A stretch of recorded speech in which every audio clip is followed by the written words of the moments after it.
It is that segment where we take a look at your health, we take care of your health, and we have Dr. Amisi, who's a chiropractor, joining us this morning, and also a fascial manipulator specialist. Yes. That's an interesting one right here. And I won't be here because, I just want him to have that ample time to take us through what it is that we're discussing this morning. We're all about hormonal imbalance. He'll be taking us through this session as we get to pick some important lessons out of this session. So Karibu once again, Daktari, welcome. Thank you so much. I've seen you doing a lot of setup and I am eagerly waiting to hear what it's all about. Thank you so much. All right. My name is Dr. Hamisi Kotayali. I am from Premier Rehab and Wellness Centers and the CEO of the Human Garage. So today we're going to be looking at a hormonal imbalance in relation to structure, hormonal imbalance in relation to how posture, how our structure can affect it. Not only chemical issues would affect hormones, but also the structure. And for us to be able to discuss that and be able to look at that in detail, we'll understand a little bit of posture. We'll also understand a little bit about the net that connects us in the human body. For me to be able to do that, then I'll have a helper with me, who is a colleague of mine. You're going to have to lie facing up on this bed. And then move down a bit. So before I start, I wanna introduce the reason why we have this costume or this dress. When you look at this dress, it kind of gives us an outline of how the musculoskeletal system of the human body looks like. But also the other thing that we are noticing is that we have a lot of white areas within this suit. That white area also plays an important role for what we're going to be able to discuss. One thing is our body is covered in layers, in sheets, or rather in a fabric that we call the fascia. And this fascia helps the body to be able to move in three planes of motion. These planes of motion are flexion, extension, side and side, rotation and rotation. So these three planes of motion also internally are connected with three, if you may, organs that have a similar function. These three organs that have similar functions are organs that perform digestive work, like the digestive tract and the lungs. Also, we have organs that perform circulation, like the blood piping and the kidneys, or rather the urinary system. Then, on the other hand, we have glands that produce different hormones, and at the same time, these glands also produce what you call hemopoietic, or rather products that form blood and blood materials, including bone. So, with that understanding, then. We want to have an understanding that the skeletal system provides us with these three dimensional tension network that makes the human body to have a tone. If you may, a tone is when somebody is dead, the body collapses. However, when you have a tone, you have this firmness. That's what we call a tone. That maintains the tone. It's within the fascia, and because the fascia forms like an envelope that encases muscles, glands, and digestive apparatus in our body. So in fascia manipulation,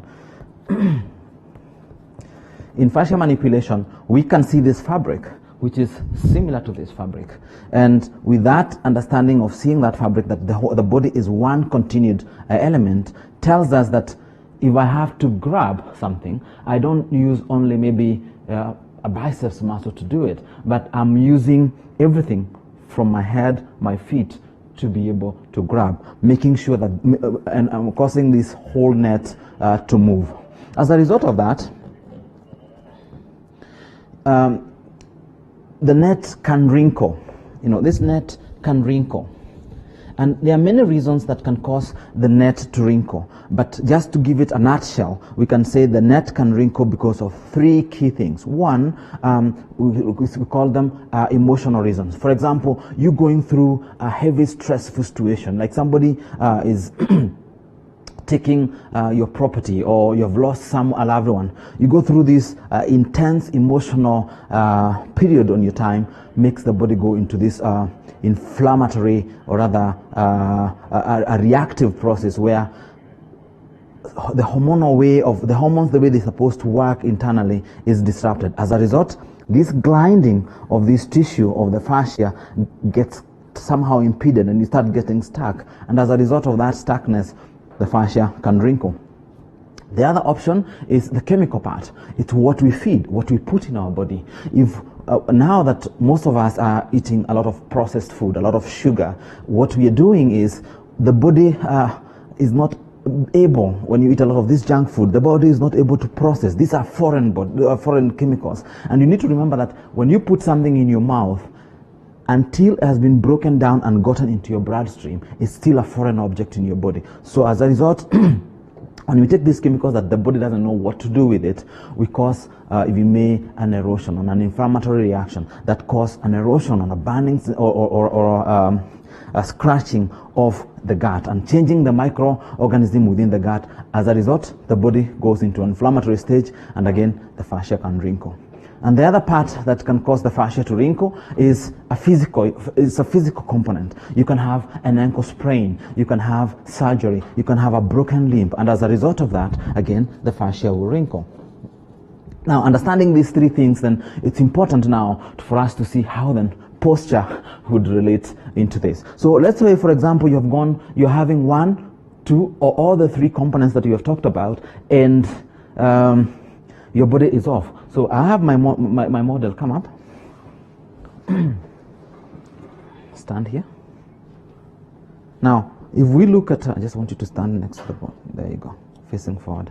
Yeah. If we just look at her standing, and you're trying to look at symmetry, just have your hands on the side and just relax. Yeah.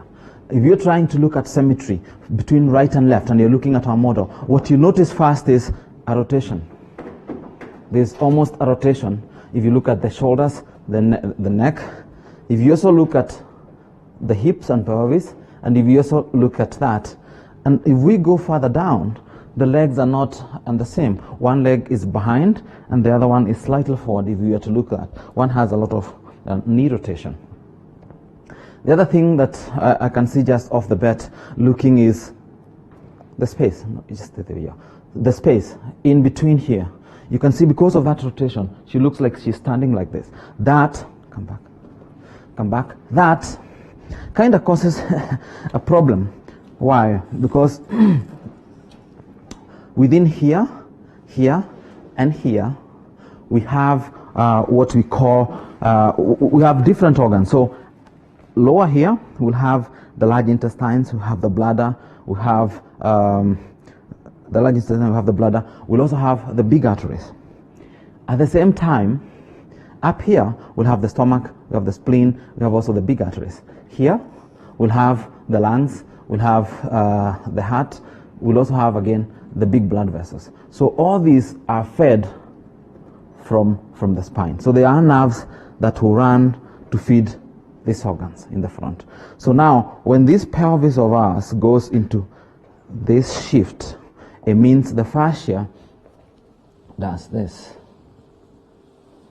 Okay, so it does that. It pulls from different angles to cause that imbalance. As a result, the organs that are here are not going to be able to maintain that uniform cylindrical shape that are supposed to have here, here, and here. And instead, the organs will be like in a full matatu, where now they are pressed in that position. What happens then when the organs go into that pressed position is that they have a limited space. Okay? And as a result of this limited space, then the body will try to start to change. Now, let me shift more into the hormones and say, now, because of this shift, as a physical problem, we are imagining that before then, maybe there was an issue a chemical issue. In this sense, let me go into the pill, because I find the pill as the biggest epidemic that will affect and will continue affecting women for a long time, women and men for a long time. In 1957 is when the pill was introduced, and it was supposed to help people not to conceive. And then in 1960, there was like this sex extravaganza. Everybody wanted to go out and have free sex without the consequences of being pregnant. However, what we never learned is what effects taking this pill for a long time has on our body. So if we look at the menstrual cycle, for example, what happens is that in a cycle of 28 days, starting from the day the lady finishes her menstruation, you have two hormones that are important: progesterone and estrogen.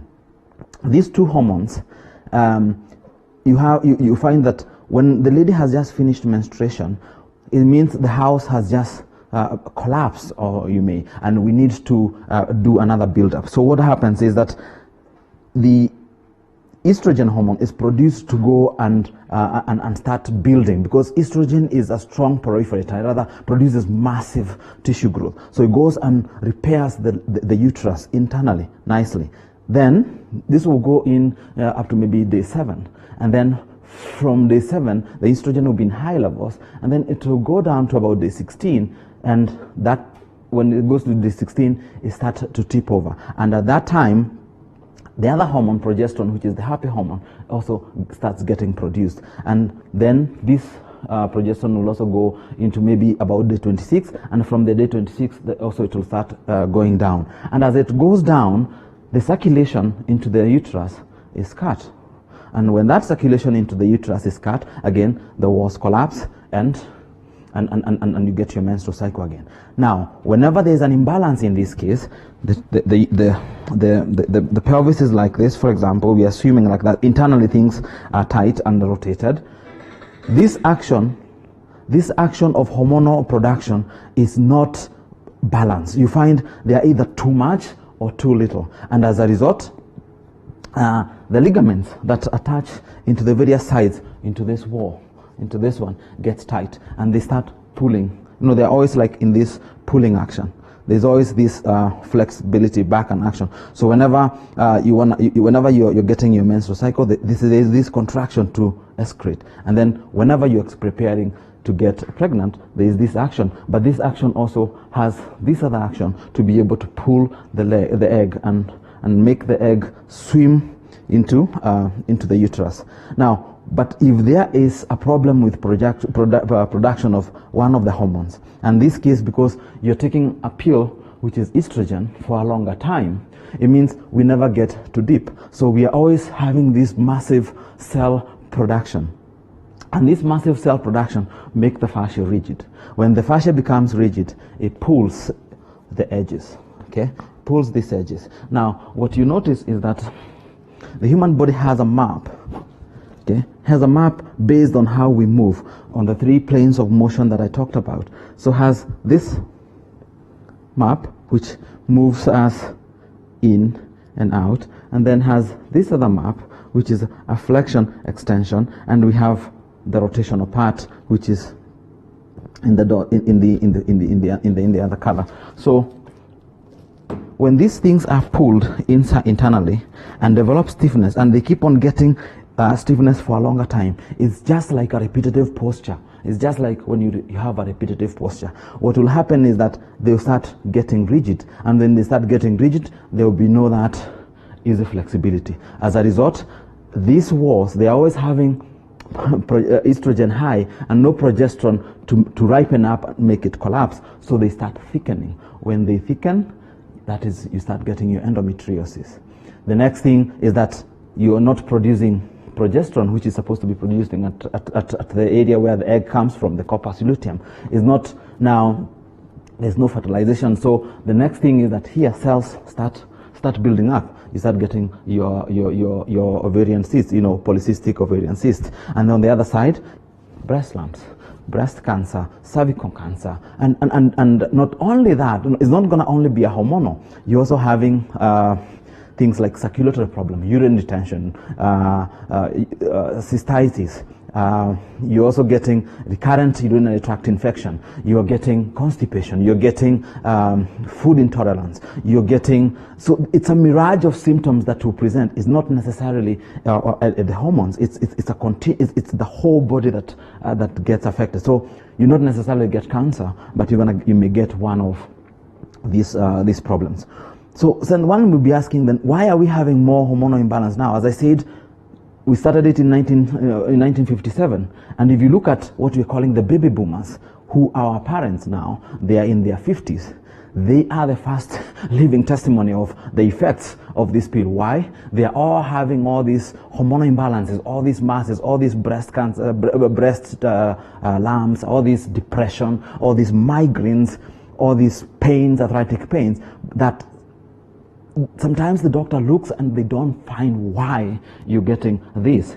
And then the same transfers into us. We are getting a lot of men now who are our age, we are drinking, we are sitting in the office 24 hours, and what we are doing is we are starting getting weak erection, penile dysfunction. So you can't sustain an erection for a long time. And this is causing a massive problem in terms of infertility across the globe, not only in our country. On the other hand, we have seen ladies are having a lot of problems also conceiving. So with us, with fascia manipulation, we have an holistic approach. So what we do is we understand, we listen from your history, and then from your history we are able to understand, okay, what happened first? What followed? Is this something you got from your parent? Is this something that you have acquired? So I try to tell women, it's okay to use whatever family planning method you want to use, but it's important to be informed before you engage, so that you know what are you putting in your body. You know what is the price I'm going to pay 15 years from now. What is the price I'm going to pay 20 years from now? And then you ask yourself, are you ready for the price? But it's simple. I find it simple. If you can understand the cycle of yourself as a lady, if you and your partner then can agree to understand the cycle, you have a control of what you can do not to get pregnant, but at the same time not to expose yourself into a lot of complications. I tell people, use condom is not the most preferred method, but it's slightly better of an evil if you look at long term. So in fascia manipulation, we'll come listen to the history. Then what we do is what is called palpation. So we're gonna come and palpate these points. These points will be distributed along the pelvis based on the movement. So there are points that allow us to move forward and to move back. So we'll come and investigate those ones on both sides, comparing right and left, and we are looking for the area where there is no grinding, where the tissues are stuck. Then from that we look for the points that go to the side. So we'll come and look what we call the lateral points. We look at them from here, and we are comparing not only here, but it's here and also down and also up in the head. Why? The nerves come from the head. The tension is stretched out by the limbs. So the limbs gives us the tension stretch to maintain a dome and to maintain this parastotic movement of the organs. Therefore, you cannot just treat here. If you just treat here, there will not be much effect. But if you treat here and you treat on the feet, what you're doing is that you're recreating the space. You're recreating the freedom of these organs to start working properly. And since the human body was created to be a self-healing organism, is an organism that has what we call the innate intelligence, that ability to heal itself, then you will find that the body, if you give it the right environment, you release the tissues, you feed it, you also need to exercise it because it needs to move. It is movement that will produce energy. When we move, we produce what is called static energy. That static energy is what is in Chinese referred to as qi. It's the energy that gives us life. It's what makes us breathe. If that energy is not there, if there's no grinding, there's no life. So for us, it's a holistic approach. You need to feed the structure. You need to exercise it. You need to have it loose and aligned. So it's a state of maintaining balance of 3 pillars of health. And these pillars of health is physical balance, a chemical balance, and emotional balance. They have to work in harmony for the body to be able to proliferate, for the body to be able to repair itself. It's important for you to have proper sleep. It's important for you to have some form of exercise. It's important for you to have regular bowel movements. It's not okay for you to be taking antacids all the time. It's not okay for you to be on painkillers all the time. It's not okay for you to be on Nexium all the time. You need to find a better natural way of sorting it out. Whenever you're in that acute stage, whenever you're in that desperate stage, you definitely need the help of the medication. You definitely need the help of whatever surgical intervention that may be needed. However, you need to realize there is always a second way. There's another way of looking at things. So once we have looked at the fascia, the next thing is we adjust the spine, because the spine, as we see it, it's a column of bones. And what is interesting is that the spine, which is the yellow part, is encased in bone. What does that tell us? That tells us that the spine plays such a vital role in how our entire body then ends up functioning. It becomes the wiring system. It's if you're looking at it in a car, I think the spine and the nerves will become the wire, the wiring of a car. And these wires of the car needs to have easy spacing, so that as they come out, when the nerves, as they merge out, they need to have strong muscles on the side that can be able to hold the vertebrae into their space, so that the vertebrae don't compress to strangulate the nerve. Because if the nerves if the muscles are weak, they're going to cause compression on the nerve, and if the nerve is compressed, it's going to give mixed signal into the organ, and the organ is given a mixed signal, is going to give also a mixed signal back to the brain, and the brain will either produce something too much or too little. And once we have that, then we start going through this mirage of imbalance, and it doesn't stop. People who experience erectile dysfunction, or people who experience hormonal imbalance, they not only have that as a symptom, they are not happy people. They will be depressed, they will be feeling tired, they will not be sleeping properly, they will be having things like gas and bloating, they will be having a lot of acidity, but they don't relate that into their problem. Because we are tuned to fix the symptom, fix that is there now. So you need to realize, when you have an erectile dysfunction or you have problems with fertility, that is just other than a sign. It does not mean really that is the cause of your problem. You need to dig further back to be able to ask yourself, why did that happen? Because it's only by finding why that happened then you can have a solution. The other thing that I would want to talk about when I'm talking about the spine and the nervous and fascia is the feet. The foot, as simple as the foot will look, the foot has one thing that is so important, in that it has 33 joints, the same number of joints from here to here. That is so important. That is so important in how we move and how we enjoy life, because again, it's depicted by the three pillars of the motion. So if you're making a step, you do a heel strike, you step, that moves the whole system forward, including the spine. Now, when you load so that you move the other leg, you go into a side shift. And then when you step on the other one, this leg rotates in so that it can pick again into the next step. So you can see, if your foot also doesn't work as properly, and you're still trying to get pregnant, or to correct your hormonal imbalance, is not gonna be easy, because you're doing things here but in a narrow space. You're doing things in a congested matatu. You're trying to do that, but you're forgetting that these organs, for them to function properly, for them to give the brain the right signal, they need that space, so that what we call parastosis, that grinding of organs internally, can happen rhythmically and timed, because every organ in our body has its time. We have a clock. We have a 24-hour clock that represents different organs that perform different functions at different times. One of the things that sometimes people don't take as a hormonal issue is losing sleep between 1 o'clock and 3 o'clock. A lot of people wake up at that time to go to the bathroom for a short call, and you think it's normal. It's not. That is the time you need to have the deepest sleep, what you call the deep REM, because it's the time when you're supposed to be detoxifying your liver and your gallbladder. That's when they're supposed to be detoxifying. So if you're waking up, if you're waking up at that time, even if you're gonna go back, and this goes on for a longer time, you'll start waking up wondering, whoa, why am I so tired?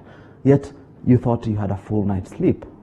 The other thing is, when I'm talking about erectile dysfunction on men, is taking a big steak of meat is not a solution for you. It's not going to make you a stronger man. It's killing your manhood. There's a research that has been done in the US that took active college boys to go and do a test. And when we go to sleep as men, we experience throughout the night different times of erection during different times. That's how physiologically the body is supposed to be. So they created a gadget that was able to measure how long you could get an erection and how strong was it, how sustainable it was. And they decided these 6 men, 3 of them were fed with steak, burrito and meat, and the others were fed on vegetables. What was shocking for all of these three groups is that the guys who ate meat had lesser an erection and lesser sustainability of it as compared to guys who ate vegetarian in the night, who had almost 300 times stronger erection and stronger sustainability of the erection long term. Why is that? Again, it's because of the physiological changes that happens, the energy required to digest food. So it is important that you take care of your physical well-being. All right. Well, that's amazing. I mean, haven't we learned so much? I have personally learned something. I do not know how I'm going to get remedy for this, but I'm one of the few people who wake up somewhere in between 2 a.m. for whatever reason. I have no idea. Right. You say that is wrong. Yes. How we get a remedy is a subject that we'll discuss some other time. Yes. Thank you so much, Dr. Hamisi. Thank you very much. As we get to wind up, what will be your parting shots? My parting shot is that you only have one body, and we take so much attention and so much care of our car. I would request that we take the same investment into our body, because there are no spare parts for it. Good. Amazing. Health is the greatest wealth, as they would rightfully put it. Yeah. You didn't tell us the name of the model. Oh, the name of them. Wave. She's a human being, just so you didn't. Sheila Bakuli. Yeah. Nice name. All right, good to have you, and thank you so much for the great session. And we'll be having more of this, I hope so. Yeah, and as we all get to learn how best we can have our bodies looking good. And that's where we get to wind up this session of Morning Cafe. My name is Linda Alalas, doing this alongside Dr. Hamisi. Was I doing it alongside him? He was doing it actually, and we've all learned something that is very important to carry home. That is good. I'll get to see you again later in the day as we take a look at the news stories. Thank you so much. See you again.